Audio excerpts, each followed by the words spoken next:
అది గొప్పతనం. దేవుడు అంటే అలా ఉండాలి. ఎవరన్నా అడిగితే చెప్పండి. మాకు ఈ దేవుళ్ళని నమ్ముకోవాలని మా ఇంట్లో మా కులదేవత పోలేరమ్మండి. పోలేరమ్మని వదలలేకపోతున్నాం. లేకపోతే మా దేవుడండి గణేశుడండి, గణపతి. గణపతి పూజ చేయలేకుండా మేము ఉండలేమండి అని చెప్పి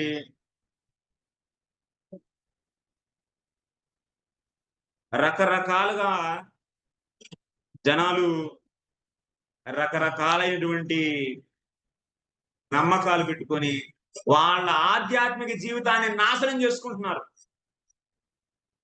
మరీ ఊళ్ళల్లో అసలు ఎవరికన్నా పూనితే చాలు ఆమె మీదకి దేవత వచ్చేసిందని చెప్పేసి ఆమె దగ్గరికి వెళ్ళిపోయి నానా మొక్కులు మొక్కుకొని అన్ని రకాలైనటువంటి శ్రద్ధ సమర్పితం అయిపోతారు. అంతే శరణాగతులు అయిపోతారు. అమ్మా తల్లి నువ్వు చెప్పిందే వింటావమ్మా, చెప్పమ్మా చెప్పు.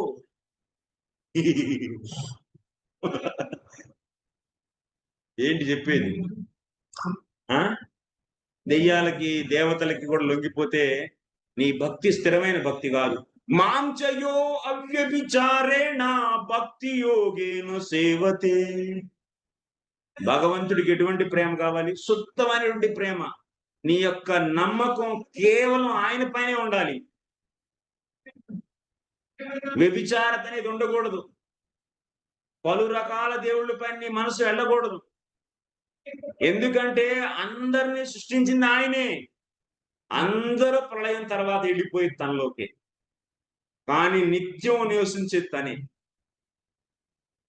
ఈ విషయాన్ని మనం తెలుసుకోవాలి. ఇది పరమ సత్యం. ఇది తెలుసుకొని నీ యొక్క నమ్మకాన్ని స్థిరపరచుకో భగవంతుడి పట్ల. నీ యొక్క శ్రద్ధని దృఢపరచుకో. నీవు భగవంతుడికి శరణాగతుడు అవు.